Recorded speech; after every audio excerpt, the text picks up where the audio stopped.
Hey, what's up everyone? Happy Friday. Welcome to another episode of the SEO Video Show.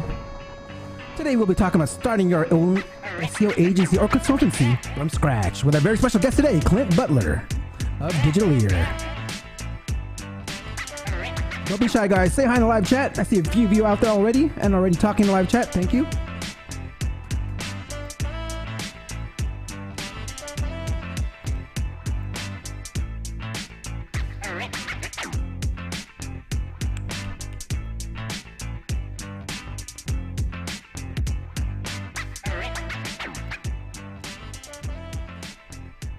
Fletcher, what's up, Dre and Clint?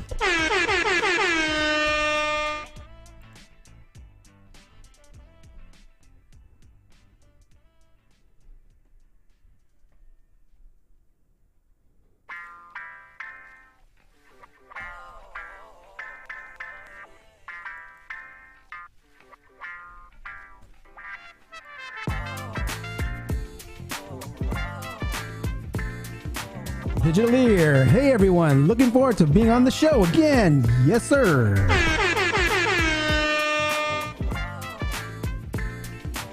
Matthew, my man, Dead Cow, best SEO show. Fernando Lopez, aloha.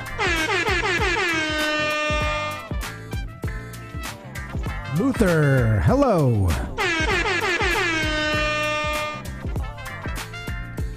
Lori, what's up, cool guy?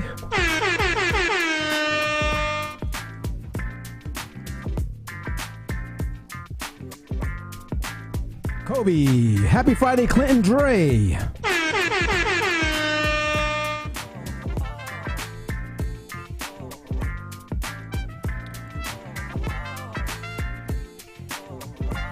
Jeremy, beer 30 on the SEO Video Show. Let's go.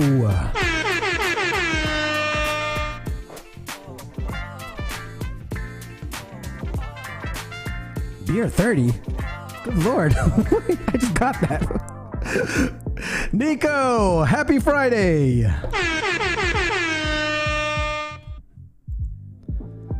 Anastasia, hello.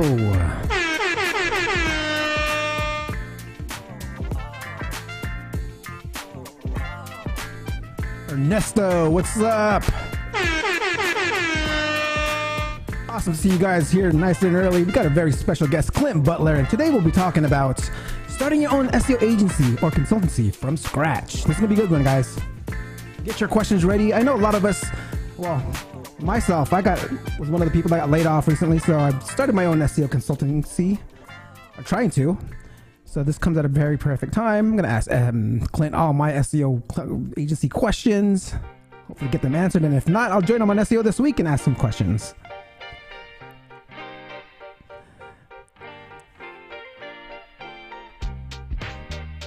If you guys are not watching SEO this week, it's on every Monday. And you can ask Clint anything. I mean anything. And he'll answer it.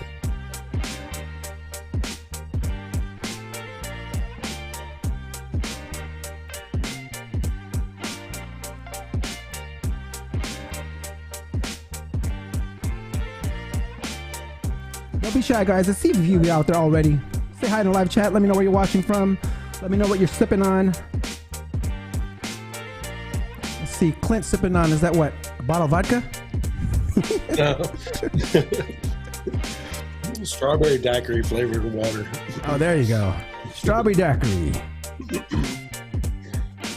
It's a little too early for rum.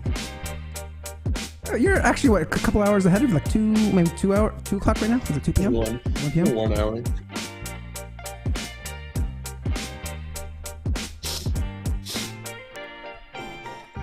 It is Friday, so. Yeah.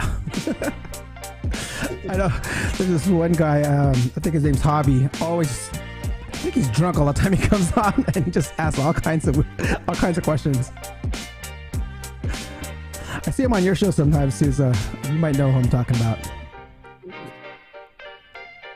I don't mind. I like drunk questions. They're more fun. Jeremy, IPA in a frosted mug. You know me, I start drinking when your show starts. Yes, sir. Jeremy, how you liking the book?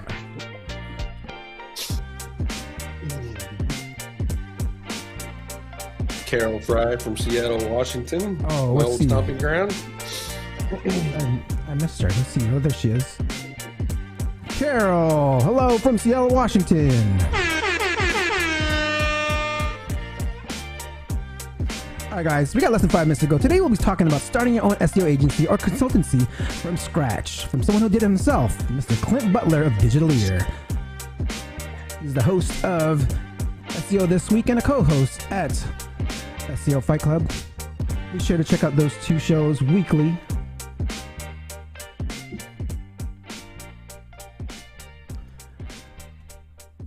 I still got a couple more books of the SEO in 23 books, so be sure to hit me up on my email, dre@seo.video.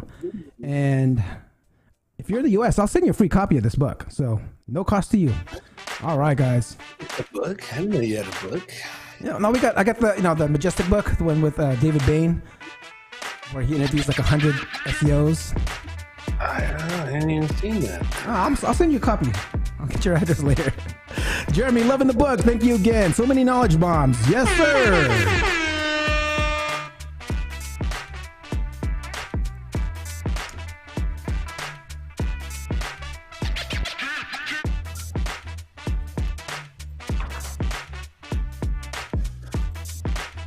Yo, yo, yo, Starships. Happy Friday.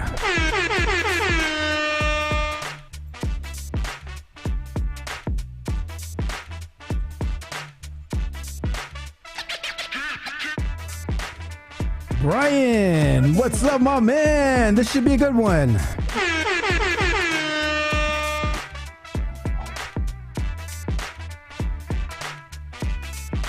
If you guys didn't know, this is the second time I'm bringing Clint on. He actually joined one of my very first guests, one of the top 10.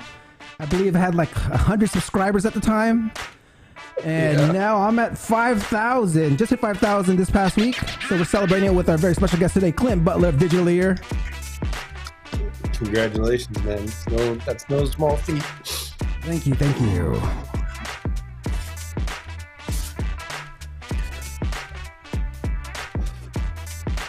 Jeremy says, for sure, Brian. I think we've all been in the Clint fan club for years. Yes, sir. Man, I can remember the very early videos I was watching of Clint was, I think it was when using Browsio. You were teaching Browsio. I think it was that persona tool. I think I got that tool from you. I mean, heard it from you. And I know you switched over to something different, or if you are still using it like Ghost Browser. That's what I'm using now to manage like different personas. Yeah, it's legit. There was just so much. It was just so heavy. Browsio was just so heavy. Yeah. A lot of those are cumbersome, in my opinion. Ghost is good. Multi-login is probably better if you're trying to hide, but I mean, who wants to, click different personas and all that stuff and go to like right on the fly? So. All right, guys, we got about less than 2 more minutes to go. Today, we'll be talking about starting your own SEO agency or consultancy from scratch. We're going to hear the story from Clint Butler of starting Digital Ear and how we can start our own agency. I mean, it comes at a good time because a lot of us are getting here in the Bay Area, we've been getting laid off, and a lot of us, it's a good time to start your own agency, your own SEO consultancy, which is something I started doing. So this is going to be a very, very good one.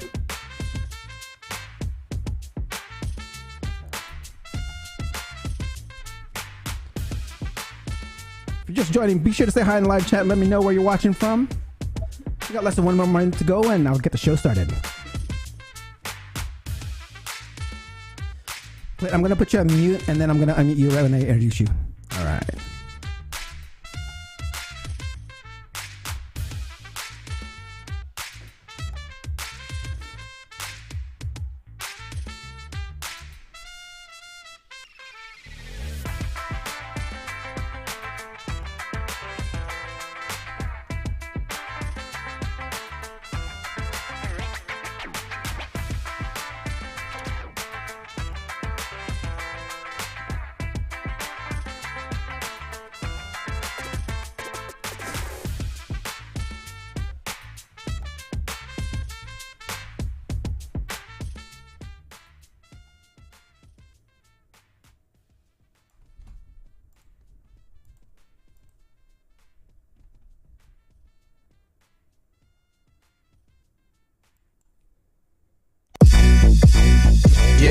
Hey, time to get it started, no delay, let's work.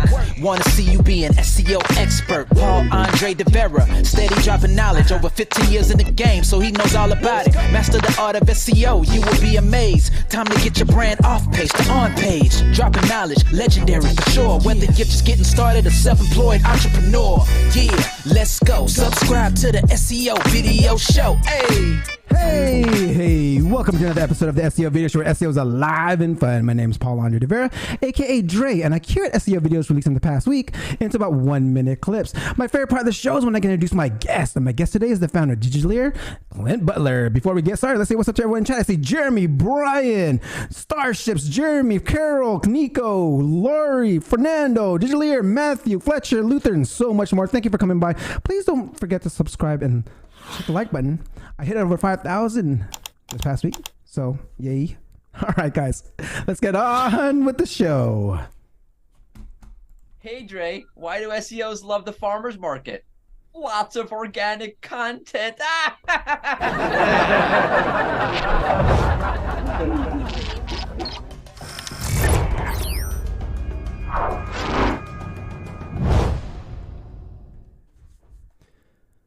Let's start from the latest with Google News. Last week, Google released the February 2023 products update. The product review system ensures that people receive product reviews that they share in-depth research rather than just a summary of many products. Okay, the link is in the description to check that article out. Is internal linking getting more important in SEO? Let's check this one out. First, in general in search engine optimization, we're seeing less links going to service style pages or product style pages. And this is because more people around the web like to link to content. Now, if there's more links going to content pages, what does that make you think about? Well, maybe we need to grab the value of those content pages. Now, following the helpful content update, there's also more traffic in most cases going to these content pages. So if there's more links going to content pages and people are linking to them naturally, and if there's more traffic going to these content pages, this gives a compelling reason to make sure you put in the time to do internal linking from your top content pages to the top service pages that you would like to rank better in Google, so that you can transfer that link weight and also that traffic to these pages. In general, you want to make it clear to Google what pages you want them to rank. As far as internal linking goes, you should have links to your top and most important pages within your footer, within your sitemap, and then within the most important and linked to pages on your website. You want to link from the copy to the specific pages that you want to rank higher in Google. Now, in a recent study we did on search engine optimization, we saw that search engine optimization professionals felt that internal linking was one of the most important things to focus on for 2023. Having a good internal linking process can help your rankings, especially when a page all of a sudden gets a ton of traffic from a current event. I mean, this past week, a popular Twitter executive was fired, and one of my clients' blog that featured her was on page 1, and all the rankings of the keywords that were linked to on the page saw a jump this past week. Okay, so be sure to implement a strict internally linking strategy. This brings me to our external linking tip by Matt Digity this past week. Let's check this one out. Step 1 is finding your link prospects. Who do you want to link to you? One of the best ways to figure this out is to find websites who have already linked to sites in your niche. In Ahrefs Content Explorer, type in your Power Hub's main pillar topic, such as AI Art Generator. We're looking for articles that have a decent amount of referring domains, so set the referring domain filter minimum to 50. Now find a piece of content that is similar to what you're trying to promote, and click the referring domains tab to reveal your link prospects. Another way to unearth some powerful link prospects is to use Ahrefs Link Intersect tool. Type in your competitors at the top here, and then put your website down below here. This is going to give you a list of websites that are linking to your competition, but aren't linking to you. You can sort by DR to put the highest priority prospects on top. Next, you got to find the contact details for these sites. Here's the easy way. If you use the Hunter Google Chrome extension, you simply go to the website and it will list out the emails associated with the domain, and you get 25 free usages per month. Next, you got to craft your email pitch. What are you going to write to them to get them to link to you? There's a simple formula for this. First, make the email seem personal. Make it seem like you're speaking directly to them, and this isn't just a template being spammed across the internet.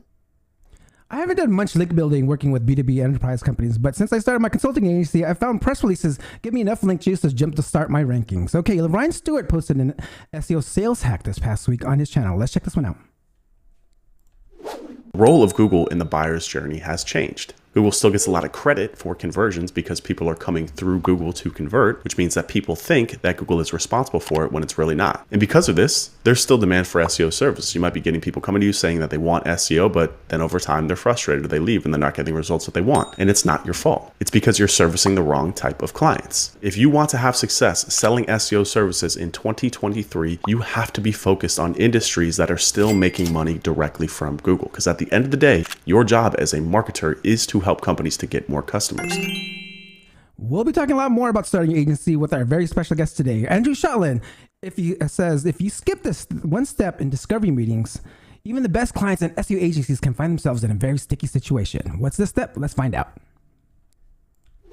Often when we talk to prospects who've done SEO before and had a bad experience, they usually throw their SEO agency under the bus, or their SEO consultant or their in-house team or something.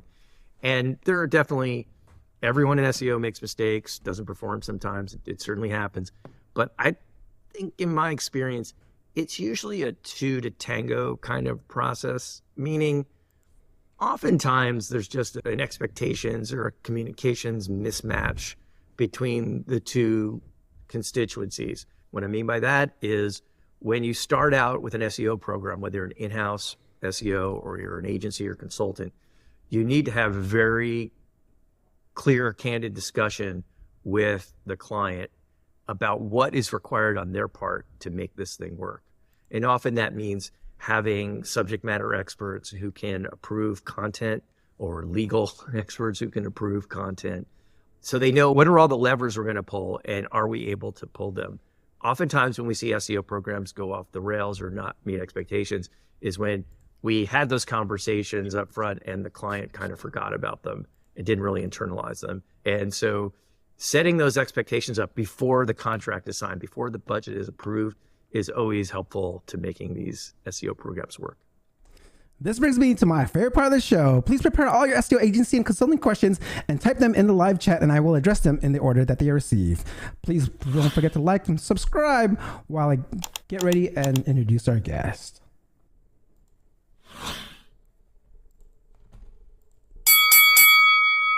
Clint has been doing SEO since 2009. He's the owner of Digitally, Rank Gear, and a partner in SIA. He hosts SEO This Week, educating his audience on current SEO news and strategies and topics. He's also the co-host of SEO Fight Club to talk about advanced SEO topics. His agency has retained numerous of SEO clients, over-the-top SEO, Canon companies, White Sands Treatment Centers, YellowPages.com, and many more. He's often quoted as a subject matter expert in major SEO industry publications and other digital marketing websites. Please welcome the SEO expert to the SEO experts, Clint Butler.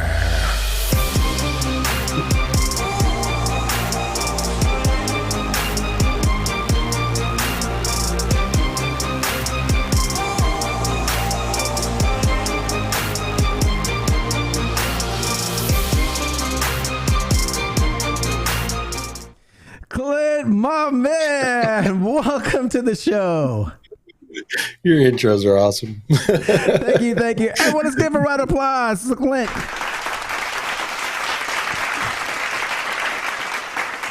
All right, guys, if you didn't know, this is the second time I have Clint on, which I'm so blessed to have him on again. He was one of my very first guests, and when I first started out, when I had only about 100 subscribers. And he's back again to let us know what he's doing, and we're ready to get going. So this is some question that I started asking all my SEO professionals that come on here, Clint. In 1 minute or less, how does Clint get ranking on page 1 of Google? By doing the least amount of work for the maximum amount of benefit. And you accomplish that by doing testing. I'm not talking about A/B testing that everyone just subjugates SEO testing to, but actually figuring out, like, let's say Paul launches a course, or Dre launches a course, or Jeremy, or whoever, right? Or the book you're talking about. I mean, that's a great book. It looks pretty thick. It's probably got a whole bunch of ideas, but maybe half of it is not really that beneficial for you, and you can't scale it. So that's how I did. I test those little pieces and see which parts of your plan is actually pushing the needle. And it's Ted coined it minimum viable SEO, but I just call it common sense. Love it. First knowledge bomb of today. Hold on, let's rewind this real quick. Clint, take us way back to 2009. How did Clint get first started in SEO?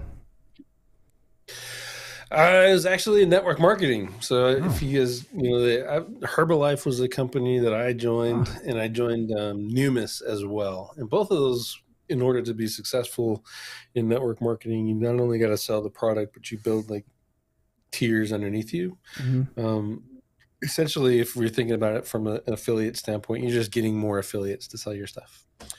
And a lot of that is leads and calling people and trying to get them to sign up. And it was really stupid expensive. And I was in the Army at the time. I think we were making probably like $4,000 a month.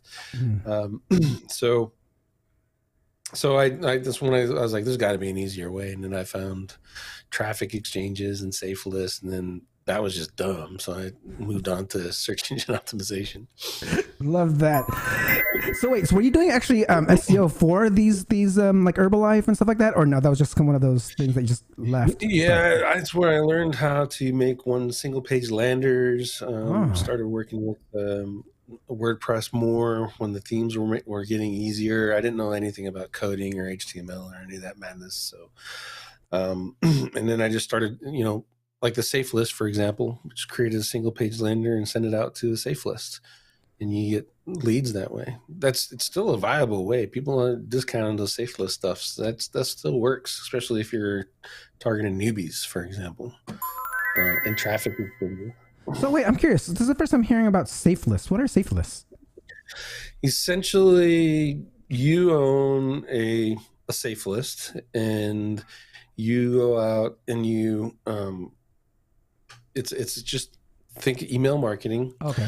And the premise is you build your safe list by getting other people to join it, and then you can market to each other through this email list. And then you earn credits by reading other people's advertisings. And the more credits you have, the more you can mail out.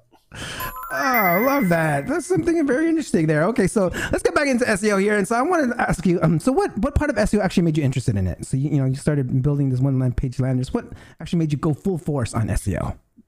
Full force is the problem solving. I just kind of have that personality type where I like figuring out things, and there's no bigger problem than how does a guy or a gal sitting in their house beat some of the smartest people on the planet and reverse engineer their math and rank a page. You can visibly see that you're winning, in rankings.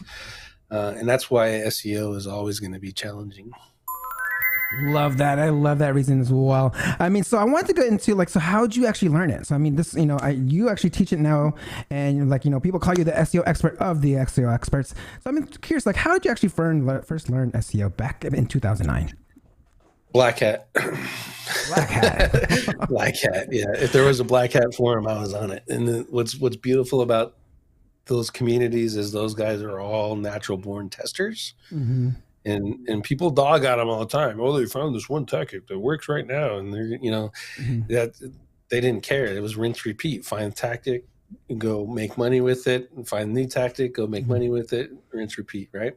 Yep. And so that's where I started. And then, working in, I wasn't doing like easy niches like local. I was doing adult gambling, casinos, where if you're gonna play, that's where you gotta be. You gotta have a game of scale, and a game where you're not afraid to push the needle.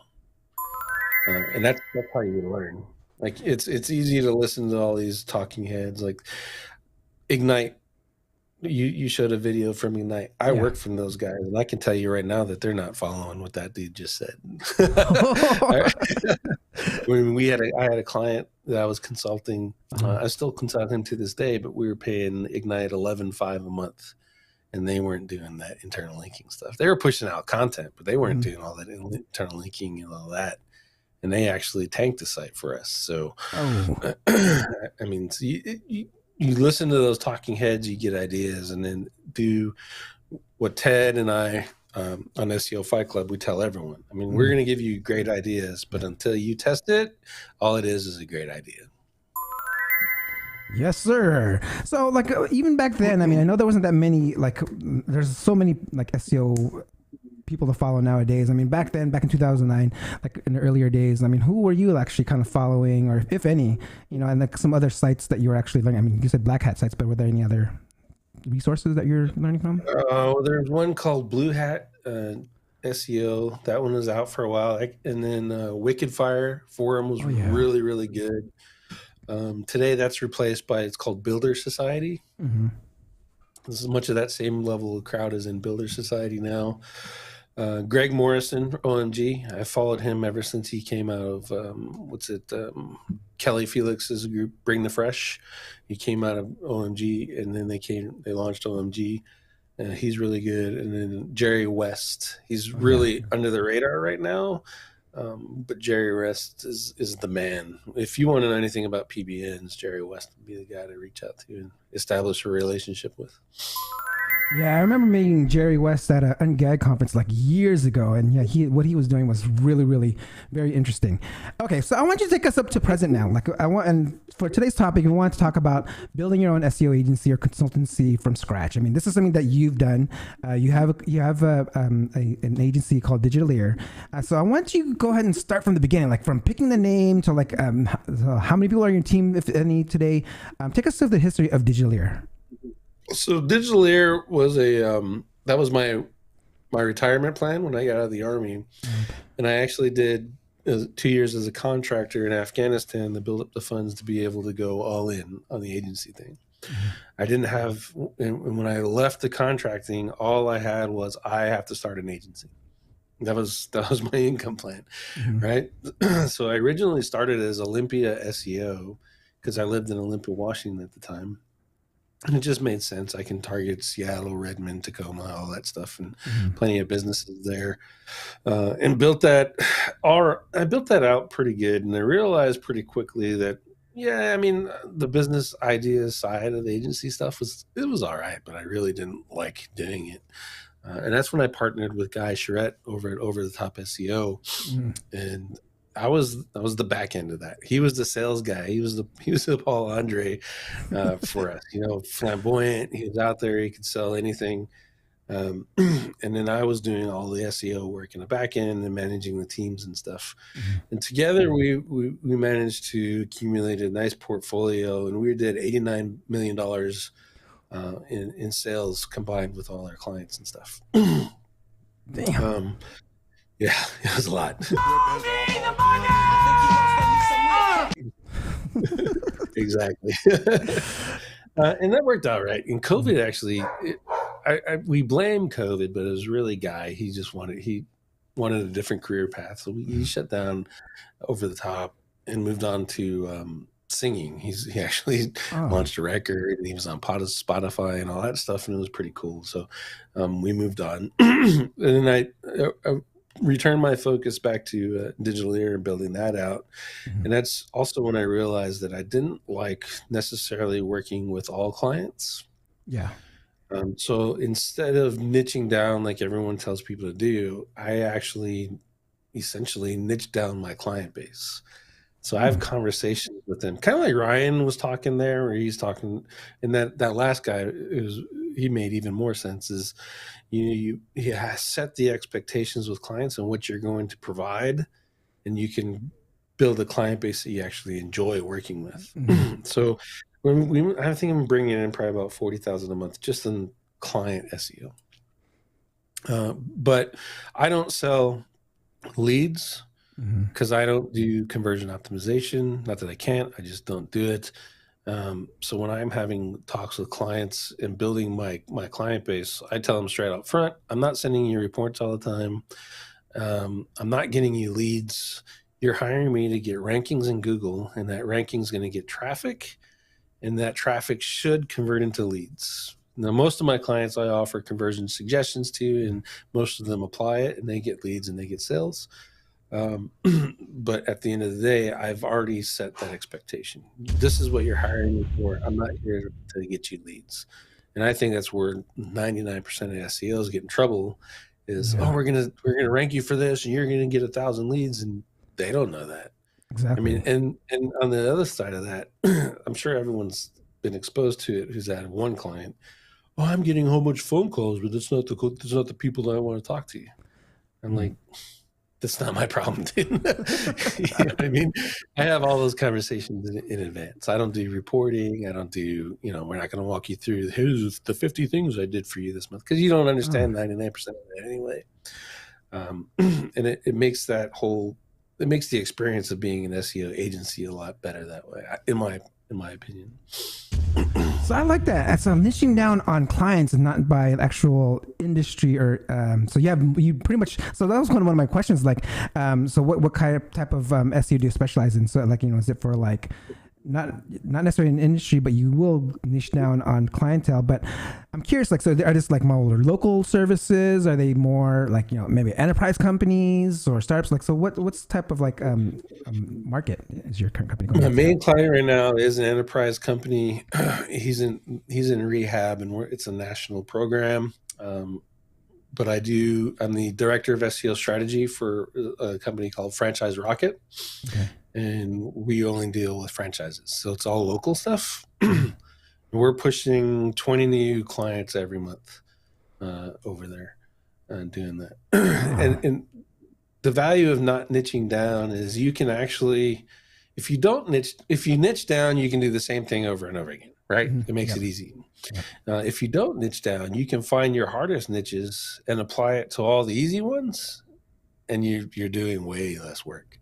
And you can actually learn more about SEO and what moves the needle in the search engines, because every niche and every keyword has different rules. Mm-hmm. And you're not going to know those different rules if you're stuck just doing plumbers, for example, or lawyers or whatever, right? Yep. So that's why I like to do it that way. Love that. Okay, we got a first question from the audience here. Jeremy asked, what do you think of the new sprint model of SEO agency where you front load all the work for a client in 6 months to a year, get paid, then get out, in and out, turn and burn? Enticing. I mean, yeah, it's exciting, but the downside of that is you have to find new clients all the time, right? If you don't have your inflow done, then that model is just not going to work for you. I mean, for the franchises, the campaign is built out for the year, but we're rotating in, we're getting new clients, and they're each in a different step. So it's kind of a hybrid of that sprint thing that he's doing.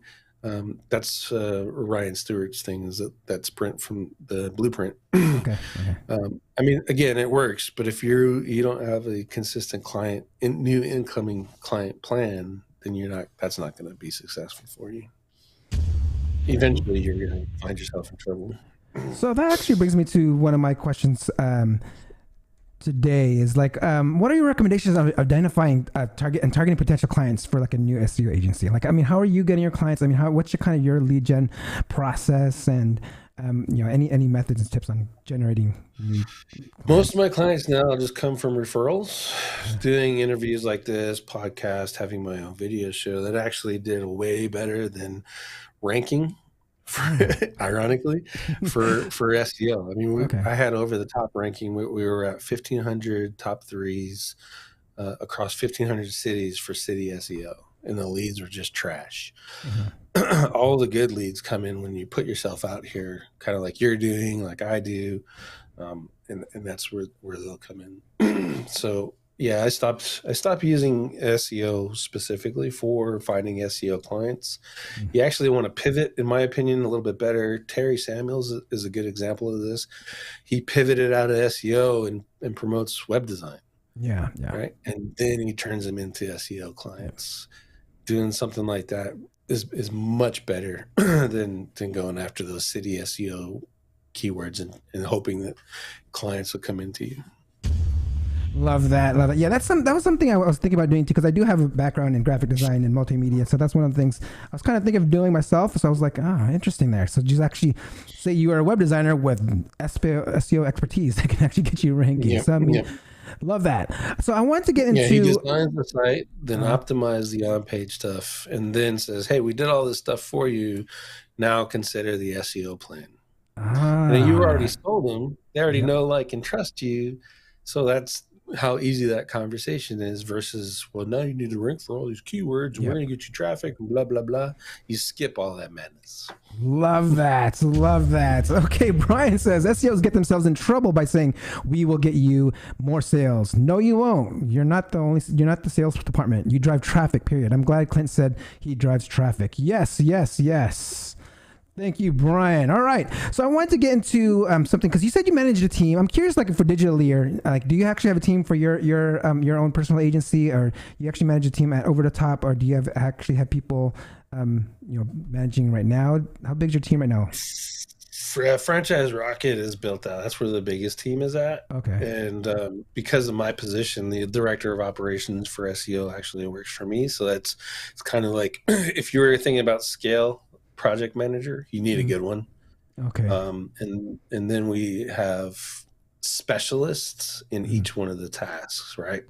And that makes things a lot easier. The hardest hire you're going to get is an on-page SEO. That'll be the hardest hire. I don't think that would be us, right? We didn't have to be like the person like who actually has the agency should have that skill. Yeah, it's hard because you can't scale though, right? So if you like Digitally, I can handle 10, 15 clients confidently by myself. It's no problem. Yeah. And then I have some VAs that do some of the link building stuff, and then I have some that do writing, and my designer, she actually is my project manager too, to make sure everyone's doing their stuff. So it's but if you are going to do all the SEO, the hard stuff, the on-page, the advanced schema and all that, you're not going to get very far in regards to scale. So you have two options. You hire someone that knows SEO, which I can tell you, just hiring on-page specialists, there's like 99% that don't know SEO as well as they think they do, right? Schema, finding someone that actually knows how to write advanced schema is even harder. So you're going to end up training. You're going to put that into your hiring process. So if you're going to hire this person and then you're going to train them to do it your way, and then you're going to let them loose. So you're like 2 or 3 months in before you actually have a hire taking that load off of you. Makes a lot of sense. There. So I want to get into something like, for local services and local SEO, this is a kind of a question that I actually had. And I was curious because I'm trying to get into local SEO myself.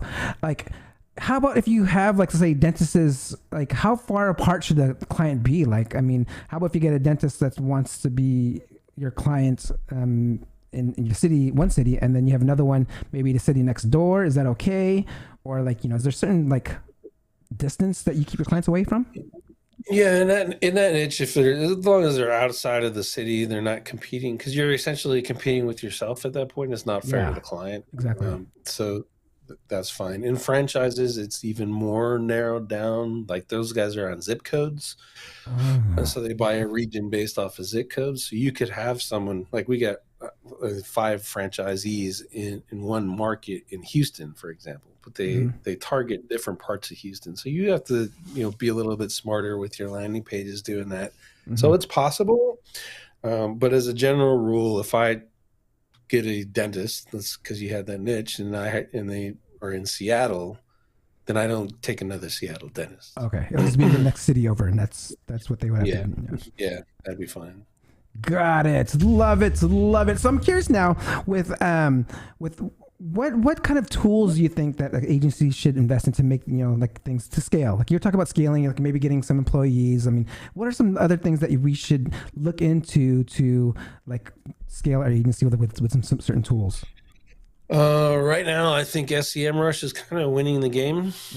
For sure. There's a built-in audit tools. They have the Yext connection. Everyone hates on Yext, but if you're scaling, that's awesome.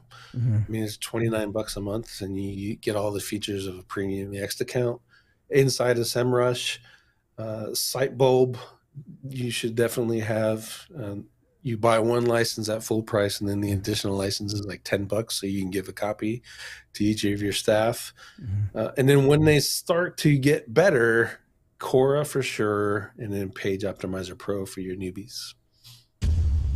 Love that list there. All right, guys. So, if you guys have any questions on starting your SEO agency or consultancy, please ask them in the live chat, and I'll get them to them. But I have a few more here too myself. So I wanted to get into your pricing and how do you approach pricing and billing. I mean, this is something I know I even asked in Skype groups and stuff like that. I'm curious, like, how do you do your pricing for your services? So when I started out, is if you had money, I was going to take it. Right. And then I learned very quickly that anything less than $750, you're not going to make any money if you're doing legit SEO for that client. And that was back then. That was before links. The average price of a backlink now is what, $200 for an outreach link. All that stuff, like Matt Digity said, those websites, they all know the value of backlinks. So they're going to start asking for money. And now the market is pretty much got them up to the 250 mark. If you're paying less than that for a backlink, you're probably on someone's PBN. Again, not bad. Just know what you're getting, right? So I start off every call. If you came to me today and said, hey, I want you to hire you for SEO, and be like, all right, I charge a minimum of $1,500. That's a minimum. And I base it off of where you're at and the competition for the keywords that you want to go after, and it'll go up after that. And that puts in a profit for me, and I know I can actually do good SEO for you. Excellent. So I'm curious, how does that scale? I'm curious, like, how much more would you price something higher? So say it starts at 1,500 and they want to go after like a medium versus a high keyword. And are you charging by keywords? Like say, okay, we'll go look up these keywords. Is that what you go for? Yeah, well, not necessarily keywords, but more markets. You do it long enough, you know. Right, plumbers, 1,500. That's easy for the most part. Roofer is pretty much easy, but a personal injury attorney, yeah, you're going to pay $2,000 to $5,000 depending on where you're at, city size, and then if you have dream keywords like I want to rank for personal injury attorney, you're going to pay some money, and you're also going to go into that knowing that it's going to be like a year before that starts popping for you, right? So, so that's it, I do it based off of experience, just what I know about a market and the inherent competition of it. So when I do the pricing, that's how I do it. But you can certainly go in there and make pricing packages. A lot of people will look for those. Mixed results if you put them on your website or not. You could just outprice, because if people are shopping by price, you instantly, by having that pricing table, either, well, I guess, filter prospective clients on the bat versus doing it on a call.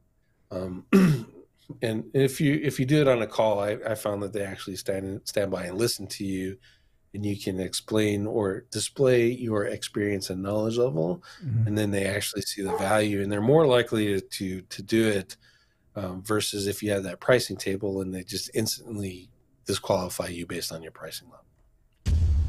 Love that. Okay, so I'm going to get into more of like some challenges that you've actually encountered. When you started your agency, I'm curious, like, what are some of the things that you wish that you would you could do over, or if someone was starting today that hey, be careful of this, don't do this, because this is what happened to me and it just didn't work. Yeah, I thought about this one before the call, and it's two things. One, processes, writing out the SOPs. I wish I would have done that right off the beginning. This is the steps that I did. I have it all in my head and I know I'm going to go do it, right? But you have to, if you don't write it out, if you fail to do the second part, which is actually hire as soon as you can, now you have to go and do that SOP anyway for that hire, or else you're setting them up for failure and you won't get the work you want. So write SOPs as soon as you start creating processes for yourself, and then hire as soon as you can. Even if it's just one person to take one task off of you, it's totally worth it. And with the staff now, I mean, we hire in Mexico, we hire in the Philippines now.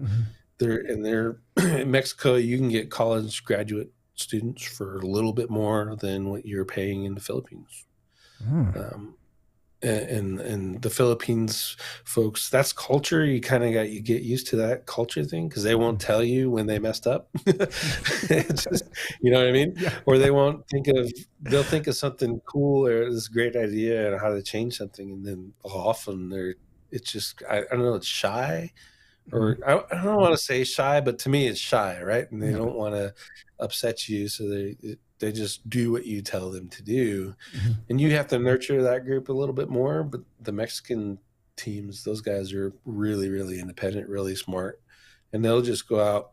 And you got to watch them too. They'll go out and change your process and not say anything, and until you figure out what they're doing. So, but either way, I mean, it's culture. I've hired a lot of US SEOs, and there's just as much drama with them as it was with a Filipino SEO. And frankly, I like the people over at the Philippines. I mean, I do advances for my staff all the time. They ask for special needs and stuff. I give them raises as much as I can. And then you think about their cost of living is less, so you can make them really, really comfortable, and they'll do outstanding work for you all the time. Love that. Yes. Philippines is where I've reached out and have my own personal virtual assistants. It's a great place. I go to onlinejobs.ph. That's where I kind of find them. I'm curious, like, where do you find your talent? Would it, like, say the ones from Mexico? Online Jobs PH, we started there. I actually, my longest serving VA, he actually was the guy who did all the training videos for Semantic Mastery, that RYS. Oh, yeah. I was part of that membership. Yeah. I was like, I don't want to do these stupid things, so I went and just hired Jeff. And then he knows people, and you find what I've found is if I need someone for a specific thing, I'll just reach out to Jess, and then there's another guy, Ken Barber. I don't know if you remember him. Rest in peace. He had a partner who managed a whole bunch of people in the Philippines. He had his own office, and you bring him in and employed and stuff. And if I need someone, that's where I got my designer. I was like, hey, I need a designer, and he found her right off the bat, and I hired her instantly because he does all that pre-interview stuff, and he knows that they work and all that, and he actually takes care of them, so you don't have to worry about a lot of the personal stuff, because even if you're hiring them, he's back in the back end, making sure everything's good on the personal side. So they're happy too. So it's awesome. Love that. Okay, Jeremy says here, best tip for an introvert agency owner that can't afford an extrovert salesperson, asking for a friend. That's exactly my situation, right? So, I mean, I could talk a good game, but at the end of the day, I'd never be a Paul Andre. I'm just not that style, right? So find one is at the end of the day.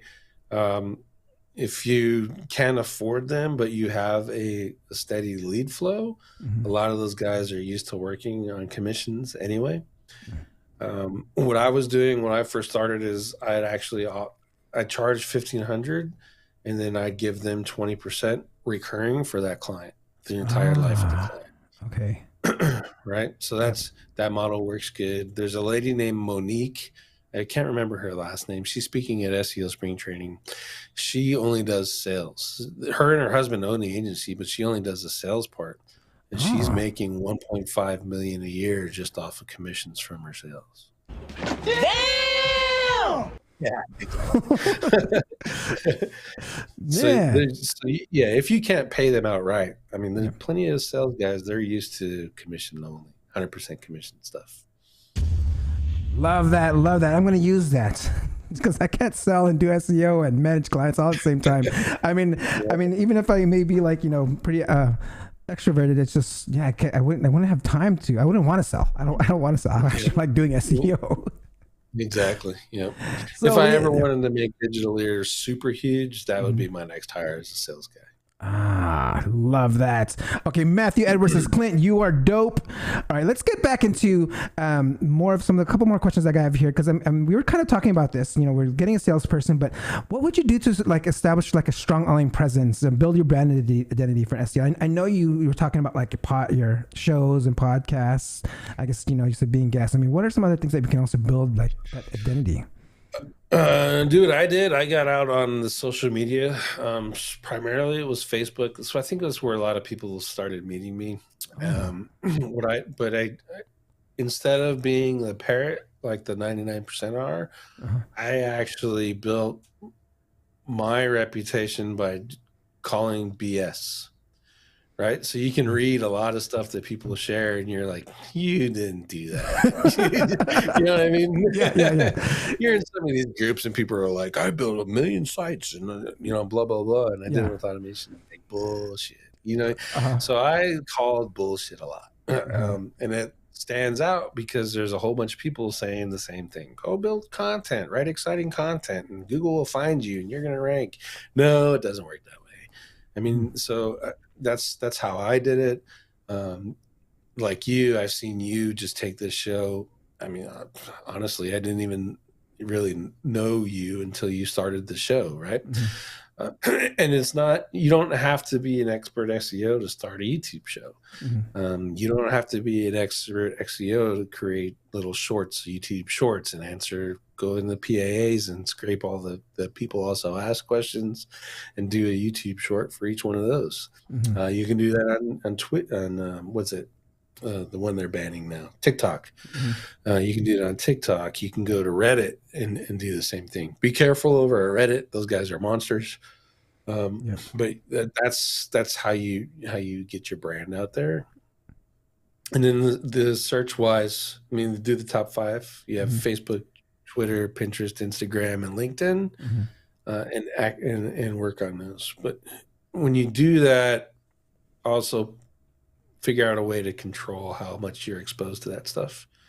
Because like for me, I left all the Facebook groups. And then I have some Slacks and stuff. But if it gets too much, I'll leave the groups and just to just give myself some space. So have a plan to have some space. Love that. Okay, so now that we built our brand and you know, you found a place, so like what can like unique value proposition that you can set yourself apart from other agencies? I mean, I know you said you were more challenging and the challenging SEO to call bullshit, but you know, like how can other, you know, when you're providing services or trying to sell your agency, like how can someone like make them different than another SEO agency that's like next door, you know? It's a cool USP is a cool prospect, and it comes from the actual business world, right? So everyone has to have a unique perspective. The problem with SEO is it's all really basic 3 things: on page, off page, and technical. Right? So there's only so many ways you can say the same basic things about those things. So I've found it's personality. And people are going to like working with you based off of your personality. Some people, I mean, someone said in here, a lot of people know me, and it's true, but it's probably a 50-50 of whether they like me or not. And I'm fine with that. And that's your, honestly, for SEO, it's your unique selling thing. What's it like working with you? What's it like working with your people? They're going to have conversations with me. They're going to listen to me. And that's where a lot of SEOs miss. Even when I'm doing consulting stuff and I'm talking to other SEOs, like they pay $500 to talk to me for an hour. Right? So naturally you would say, oh, I'm going to have this conversation. I'm going to ask him questions. And I'm going to shut up and listen. But it's not that way at all. Like, it'll be like 45 minutes of them blah, blah, blah, to say how smart they are.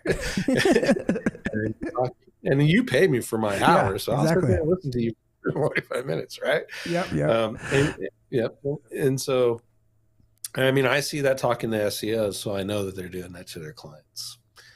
And it's that is really, at the end of the day, what's going to set you out. Is them being able to talk to you and feeling like they're being heard. Right? And we don't do that as much as an industry anymore. Love that. Matthew Edwards says, I always find it hard to do social consistently to build my brand, and I hate being on camera. Ha ha ha. Sigh. I guess I just gotta suck it up and get out there. Yes, Matthew. You don't even have to. Yeah, you don't have to get on camera. Just make a little PowerPoint presentation, 2 slides, one with the question and one with the summary of the answer, and then you just go detailed, and you're done. People watch that stuff. I mean, you just see the crap that I watch on YouTube. People watch that stuff.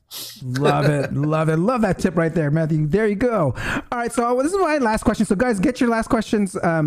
Before I ask my couple more questions here, my last question on the topic is, do you partner with other companies? Like what is your approach on identifying other strategic companies to work partnerships to actually grow like an agency? Like, I know you mentioned like kind of selling yourself as in web design person, but do you partner with like maybe graphic design firms or anything like that? Or I tried that. What inevitably happened to me every time partnering with those people that only sell websites is they figured that they could do what I could do. Because I broke it down. Hey, when you sell a website, do this, all this stuff in advance, it'll make these campaigns go by better. And then they figure, oh, that's all I have to do for SEO. And that leads into them just, cutting you off. I tried white label, but frankly, SEOs are cheap bastards. So I don't like selling to SEOs anymore. And then on the other end of that, they're like, well, you give me reports and do all this other stuff. They're doing all the things that they complain about clients doing. And they do it to their white label providers. And I refuse. So, I mean, if someone said, hey, I got these 30 sites and I like the white label, I'm like, cool, minimum is $1,500, but I'm only charging them $2,000.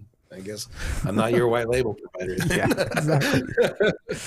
All right. I mean, the guy over at Top SEOs, he wanted me to SEO topseos.com for them in exchange for referrals for clients for free. I was like, no, I ain't doing it. Got it. Okay, we got a question for Making Online Easy. What were your thoughts on SEO at the beach? I saw you were there. Yeah, great conference. I actually got there and I only knew like 4 or 5 people by face and reputation, which was awesome. It was the only, and frankly, it was the only conference I've been to that I walked out of there with a client, $2,000 a month consulting client out of that conference. But the information was great. Some of those presentations I had already heard before, either via webinar or at another conference. But at the end of the day, I got to see Greg Morrison. It's kind of fangirling over that one. Love that. So actually, you just brought up a point here. So you said you actually got a client from going to a conference. Were you a speaker or were you just going to the conference and networking and to find clients? Like, I mean, how did that work out? I think he really approached me because he was talking to all the other SEOs in there, and he's got a national brand, and that conference was local based, and all those SEOs knew I do national work. So, and then I honestly, I think I almost didn't take him because he was kind of an ass when he first approached me. And I think he was just kind of testing me to see if I was going to let him walk all over me or not. Oh, okay, right? okay. Yeah, so that didn't work out for him very well, but it turned out really good. He's got a director of marketing. I met him too, so it was nice. But I think my first conference ever was SMX Advanced, and we went over there with Ted, and we had a booth, and we were promoting Quora. Okay. Right. Yep. And that one was a dud for Ted. He didn't get any sales out of it. And that was my experience pretty much with all the conferences. Really, it was a great way. It's a branding. So speaking engagements are branding stuff. So if someone offers you that, just get over yourself and go do it. Even if you suck, you're gonna get better. And if you do a video show like this, or you hold some webinars and stuff, that whole presentation process gets a little bit more relaxed. So love that. All right, Brian asks, do you prefer national over local? Local's easier to make yourself look good, and national's better for if you like challenges. Because local's easier to rank in, right? And a lot of the searches are local based nowadays. So yeah, if you want challenges, go for national stuff. If if you want easy, make some money and look good, go for local. Love it. We got one more question here before I ask my last question, because we're coming close to time here. So Nico asks, I know you do advanced schema. How do you study it? Schema.org. That once you figure out that website, even the idea of advanced schema is a whole lot easier. So just go over there and figure out how to use that website. and then the advanced schema just kind of falls in part. And then I also broke down all those plugins, all those SEO plugins. I broke down all the schemas they're using.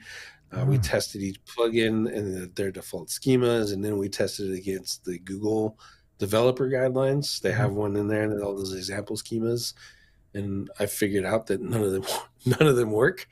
The only ones that will actually give you a ranking boost and allow you to rank for other keywords is how-to, Q&A, and FAQ schema. The rest of those are all about telling Google about your websites. And if you believe, and if you're using Surfer's Content Editor or Phrase or ClearScope or InLinks, if you're using any of those tools, then you're not doing advanced schema, you're definitely missing out. You're only got half of the puzzle. So knowing those two things, you just go to schema.org, download one of their templates, figure out what those little blocks mean, the different entities and properties you can use, and just start playing. And that's how I do it. Love that. And I'm curious, I remember the last time we spoke a couple years ago, you were just starting Rank Gear. So is that something that's still going on? And that's schema software, right? Yep. It's still there. I haven't promoted it as much. We got a decent client base.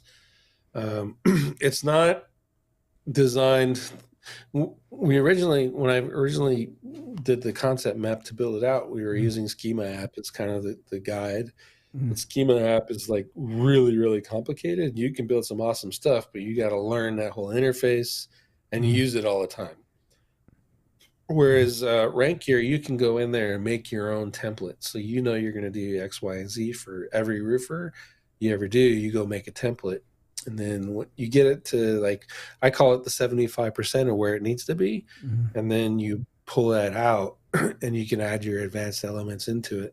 So that's the value of Rank Gear. So you have a repository for your stuff. You have a form fill your VAs can use pretty easy. And then you give it to your advanced guys to build it out the rest of the way. So Rank Gear fills that gap in the middle. Love that. Thank you for sharing that. So this is my last question that I'll ask my all SEO professionals that come on here. So if someone want to become an SEO professional themselves, whether it's like starting an agency or just becoming an SEO professional, get in the SEO game, what would your one tip be to them? That's a hard one. Actually, I have two. So learn the basics of SEO. On-page optimization at the end of the day is going to do 75% of the lifting for you. So learn the basics of on-page optimization, the application of headings, and all that stuff. When you have that down, buy Quora, and that'll teach you the rest of that you need to know. Just by analyzing all those reports. If you ever seen one of those reports, it's a lot of data, right? But that'll make you one of the top 1% of SEOs. If you can go into one of those reports, pull out the stuff that matters, and implement it. Yep. Love that, guys. Be sure to check that out. I know, Clint, you have actually people can go through a link that you have, right, for Quora. Do you have a link for Quora? Yeah, it's digitalear.com/Quora. Pretty easy. Love it. There you go, guys. All right, so Clint, this comes to the conclusion to the show. I want to ask you, like, if you have any anything to say before to make this episode feel complete for you, how people can get a hold of you. The stage is yours. You can really reach me on Skype. It's kind of my biggest contact point, clint.a.butler. I pretty much make myself available if you have some questions or you're stuck or something like that, and knock it out. And if you need consulting time, I'll hook you up. Other than that, we have SEO spring training coming up in Phoenix in April. I'll be emceeing that. You can sign up for that now. And it's expected to be based off of the speaker list. It's not the ones, it's not a rinse repeat of all the old speakers from all the other conferences. And that's going to be really good. There'll be 2 days of the event, and then there's a mastermind day. So I recommend you sign up for that. That'll be a good one. Love it. Love it. Everyone, give a round of applause to Clint.